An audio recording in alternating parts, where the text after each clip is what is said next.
Beware of the threat from within. That's a warning from the US Vice President to European leaders in a blistering attack on its democracy and freedom of speech, and a clear message of his and Donald Trump's ideology.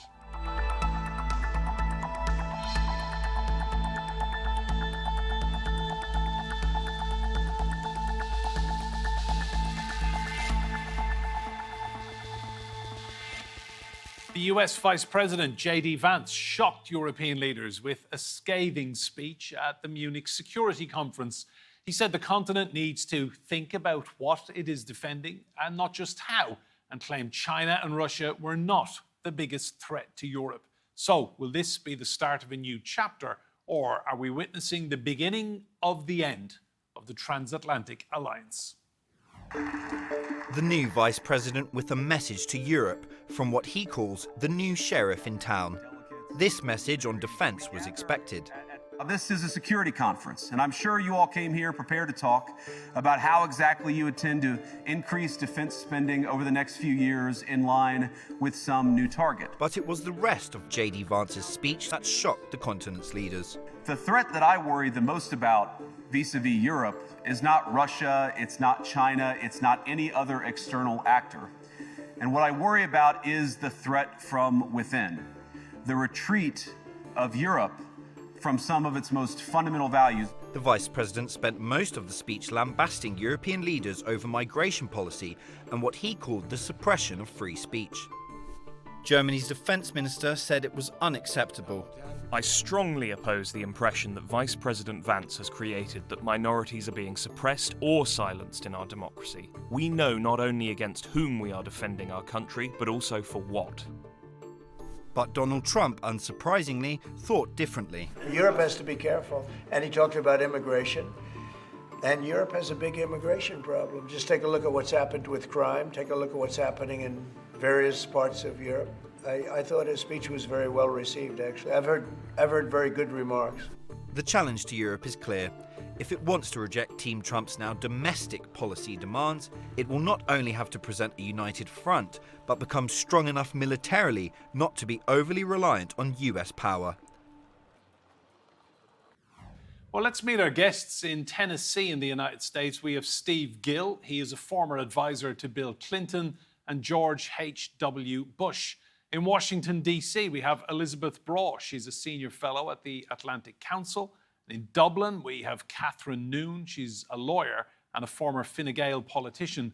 And I'm delighted to say here with me in the studio, we have Dr. Cristian Nitoiu. He is a senior lecturer in diplomacy and international governance. So you're all very welcome to Roundtable. Steve, the message couldn't have been more blunt. How worried should Europe be about what Vice President Vance has been saying? Well, I think it is very clear. You know, generally, as we know, in diplomatic terms, they will say a frank discussion. That means they were basically almost coming to blows. I don't think we're quite there yet, but I think JD Vance has been very specific about where the U.S. is headed in terms of the tariffs and the trade battles. What President Trump is saying is that whatever tariffs you're imposing on us will be imposed upon you. But if everybody will get to the same level, we can move forward without any conflict. Elisabeth, you've covered diplomacy internationally for so long. Give us your reading of that speech by JD Vance. It was absolutely extraordinary.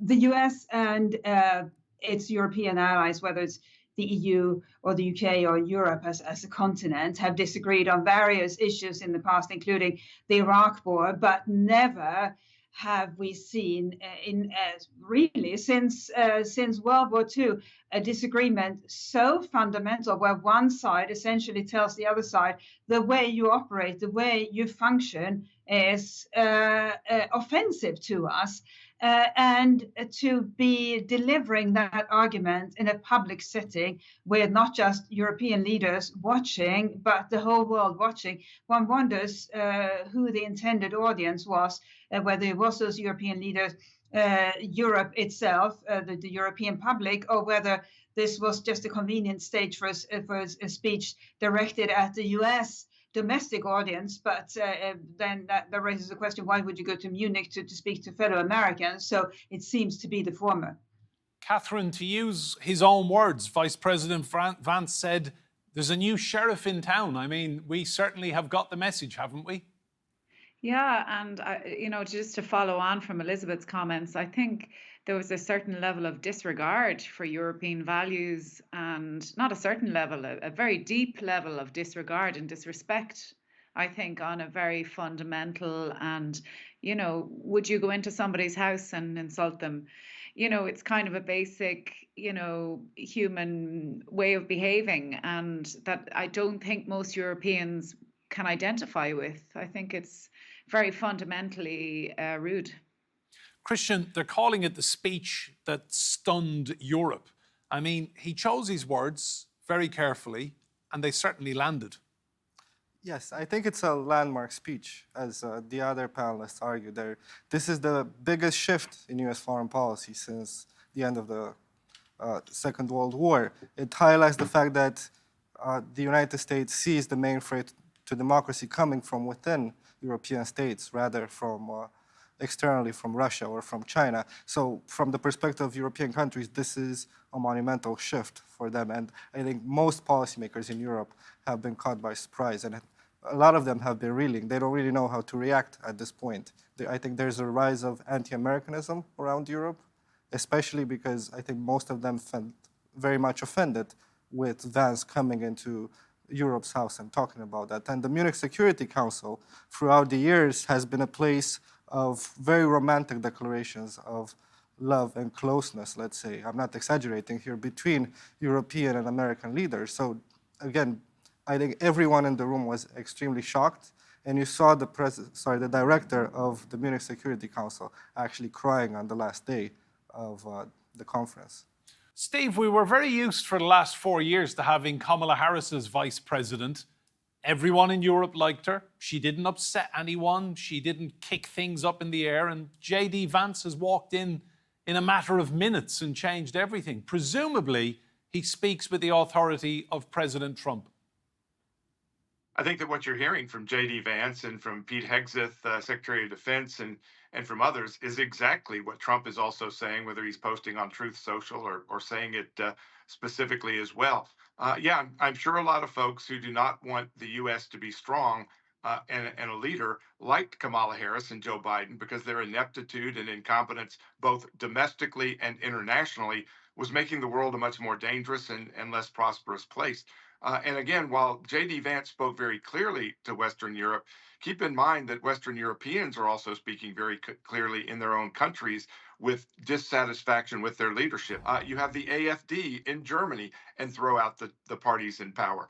You have Macron, who got into a voice and war of words with President Trump, and then he's complaining when Trump speaks back with very good clarity. So I think that while some Europeans may be distressed by what J.D. Vance said, they're also showing great distress with their leadership, both economically and in foreign policy there at home. Elisabeth, how does Europe feel about being forced to embrace Donald Trump's ideology or else?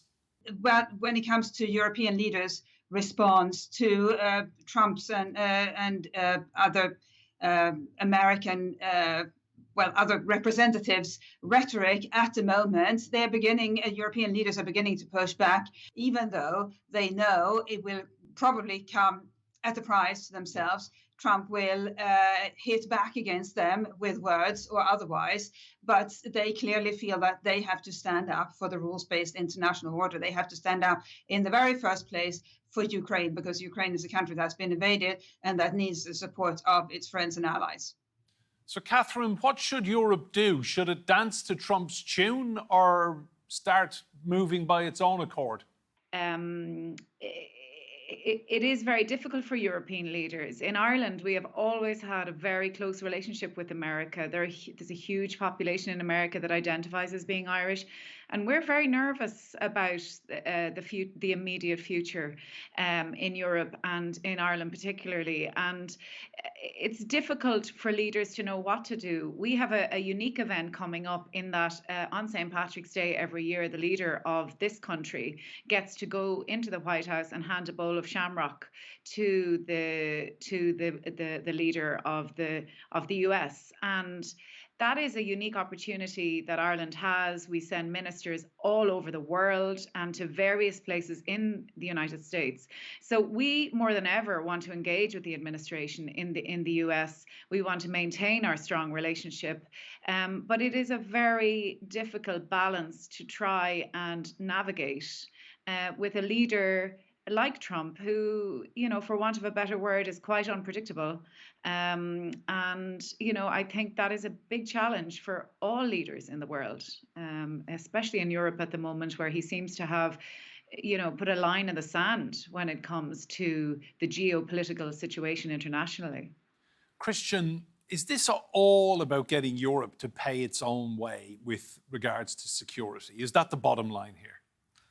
Well, to some extent, I think. But if you look specifically at Vance, I think he has a MAGA agenda behind him. And after the conference, he met with the AfD leader. So it seems very clearly that he's trying to enable some of the right-wing politicians in Europe and maybe prop them for some of the elections. The example of Romania, where another candidate embraces some of the MAGA narratives. But at the same time, I think the Europeans have embraced this idea of spending more. You've heard in the last few weeks the British talking about that, the French, the fact that they need to come to terms with the fact that the United States is disengaging from Europe. And I think to some extent they have been preparing to do that for a couple of years. But now I think from Trump's perspective, probably the time has come for them to actually push with this. And especially the UK's approach of spearheading sending troops in Ukraine is probably one response that the Europeans have. But I'm not sure that in the case of the war in Ukraine, that is the most appropriate response at this point. And your home country is Romania. Yes. So this was flagged up, your elections last year that were cancelled. Yes. They're making out that because people didn't like a certain result or a certain guy's popularity, yes, they got cancelled. Well, I mean, what he said was absolutely amazing. So he argued that elections were cancelled because the authorities produced some very flimsy evidence regarding the fact that some foreign country might have influenced elections on social media. And he argued that if it's so easy to influence elections and make authorities cancel them, then you weren't a strong democracy country in the first to begin place. with. But I would say the level of democracy in Romania, the strength of democracy wasn't strong to begin with. I mean, if you look at all of the democracy rankings that are done by various agencies, Romania doesn't really fare very well among EU countries. So there's no surprise that something like this can happen. But in Romania, this was met with shock and outrage. And a lot of politicians tried to downplay it initially, saying that actually this is not about Romania. Romania was only used as an example. But you should remember that Romania is also traditionally one of the most pro-American countries in the European Union. And I would say that now politicians are basically running around like headless chickens. They don't know what to do. In Romania? Yes, they don't know what to do. Should they go with the Americans, but they're not very happy with what the current administration is saying, or should they embrace the Europeans? And that would be a paradigm shift for them as well. Steve, is there a political calculation here by Trump and Vance that European countries and European affairs are simply not vote winners with the Republican grassroots support in your country? Well, unfortunately, the U.S. always tends to have very much of an isolationist perspective most of the time. So I think Trump is, to some extent, speaking to that, and his return to America first. Let's fix our problems at home before we continue to expend money all over the world. And as we're finding how much has been wasted in billions and billions of dollars, And I think there's really two things happening with Trump right now. One is the issue of Ukraine. He's clearly very frustrated with $350 billion going to that conflict, more than what the Western European nations who are more at risk have expended. And yet there's no accounting, there's no accountability for those funds. And even Zelensky says he can't account for at least 100 billion of it. And I think the other issue is the issue of tariffs. European nations have higher tariffs on US goods coming into Europe than we have on them. And when Trump is calling for parity, calling for equalization, that's not an attack on Europe. That's saying, why don't we all play by the same fair rules? And how can anybody really object to that? Elisabeth, there's often a feeling that a crisis presents an opportunity. So is this a chance for Europe to come together finally and solve our problems collectively and have a stronger Europe? Well, I think Europe has solved quite a few problems quite well over the past 7-8 decades. The European Union was unthinkable at the end of World War II, and yet we have it today. The world's only single market, monetary union through the euro, and 27 countries living in peace and harmony, where until World War II there had been war after war after war. That is an incredible achievement, and it's an achievement that no other region has ever come close to achieving. So that's worth remembering. Then when it comes to defense, yes, there are many European countries that need to do more, but there are also European countries that do a lot more than most other countries in the world. If you look at Estonia, for example, that has defense spending far above 2%. And on top of that, they give a lot of money to Ukraine. And on top of that, every able-bodied man serves in the armed forces. That is commitment to national security. Similarly, in Finland, every able-bodied man serves in the armed forces. Not many countries have that. And we have several countries within the European Union that already exceed NATO's 2% goal. Poland is already above 4%, going to 5%. This is the reality in Europe. Some countries are stragglers, but we shouldn't blame Europe wholesale for somehow being behind or not doing enough. Then when it comes to how the European family of nations can respond, whether it be the EU or the European pillar of NATO, we're already seeing them come together to having conversations among leaders to see how to accelerate defense spending, and most importantly, growing their armed forces, getting the most money and most bang out of the back, or the euro as it were, in the quickest time possible. That is happening as we speak. Clearly, it's ideally would happen even more quickly than it's happening at the moment, but the speed has definitely picked up. Catherine, what did you think of what Vance said about freedom of speech being under threat in Europe? I mean, where is he getting this from? Well, I think the difficulty is overall with the administration is that they say a certain amount of things that are valid and true. And then they're saying things like the Ukraine is responsible for Russia invading it.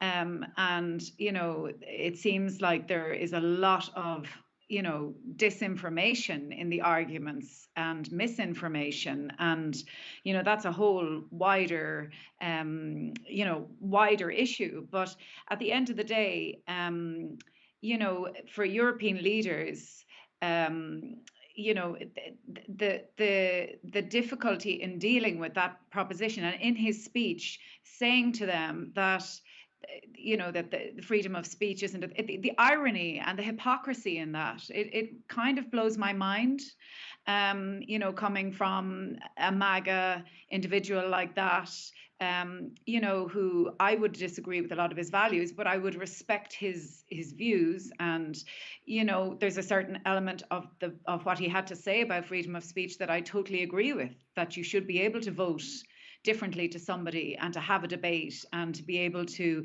make points that you disagree with without taking it personally, and it being, you know, so difficult for people to accept other individuals' points of view.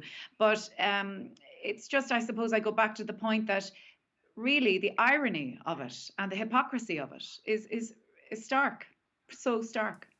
Cristian, to you, I mean, he clearly meant what he said, but he has as we're hearing, he's upset a lot of people with this language. Well, I think he was quite articulate in what he said. And one of his main points was that politicians shouldn't be afraid of voters.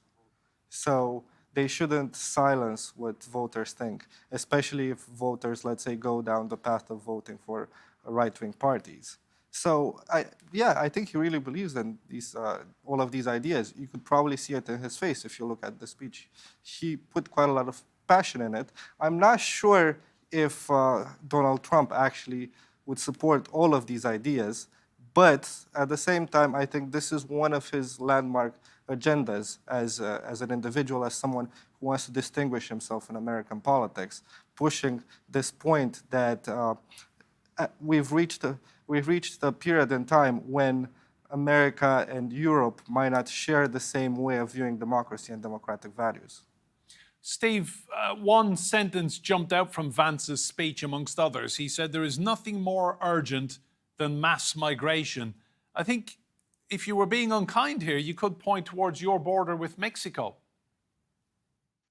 Absolutely. And I think you're seeing Trump make amazing progress in stopping the flood that Joe Biden was not just accepting, but encouraging.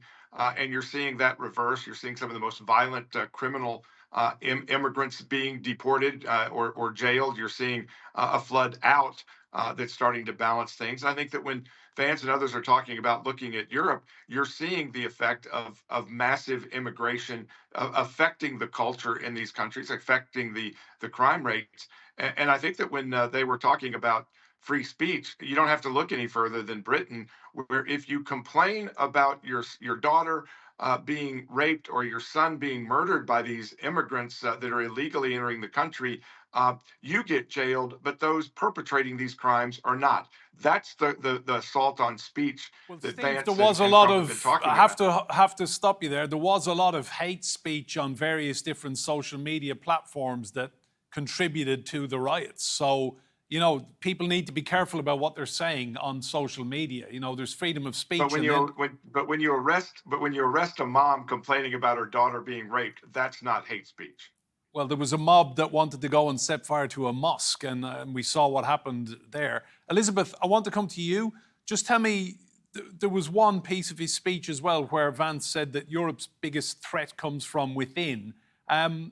What did he mean by that?